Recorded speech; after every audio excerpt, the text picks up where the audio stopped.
Hi, Pastor Randall Neal at Zion Lutheran Church in Hopkins, Minnesota. Today is April 20th, 2021.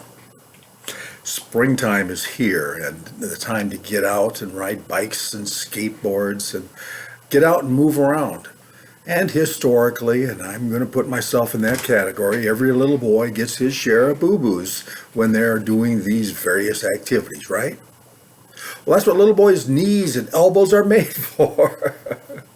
Now, I could never convince my mom that all I needed for my wound was a kiss to make it better.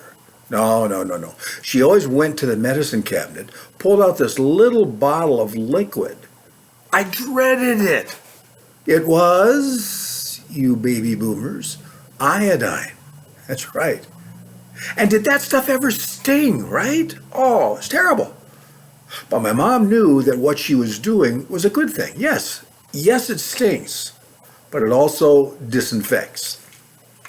Well, thinking about that from more spiritual means, we look at words that are used and how we can oftentimes use words that sting. You probably noticed that, especially critical words.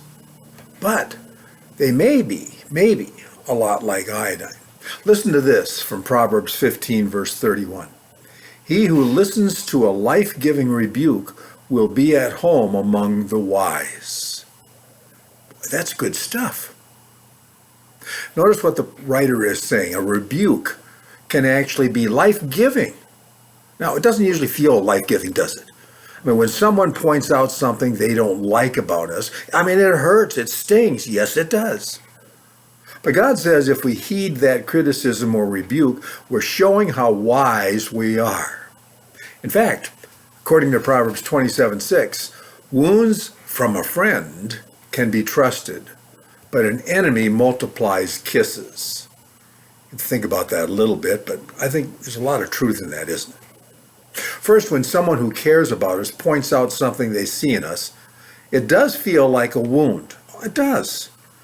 The Bible acknowledges that it hurts, but it also says that those comments can be trusted when they come from a friend. Now, people who don't care about you may tell you whatever you want to hear, but those who care about you will tell you what you need to hear. At least I hope so. You see, friends, when we love someone, we have a responsibility to be a mirror for them, to show them what we see when we look at them. Sometimes that means we'll be affirming the things that they're doing right, praising them for strong points they have that they may not be able to see, and that's a good thing. But our love also means we need to hold them up to that mirror sometimes to show them how they're coming across, what they're doing wrong perhaps.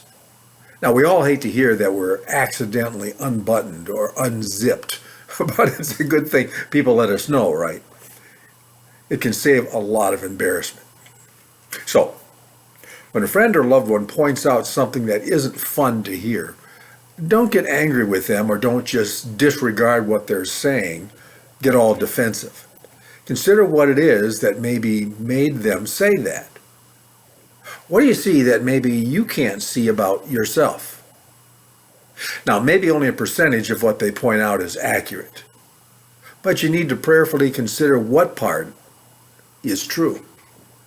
Now, it's hard for me to face this, but there's got to be something I'm going to communicate that has made this person have this perception of me. And the Bible says that those who listen openly and honestly to those of who mirror will be at home among the wise.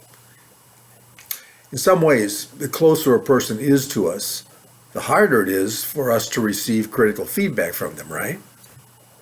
Like from our spouse, for example. But aren't those the comments that we should give the greatest weight to?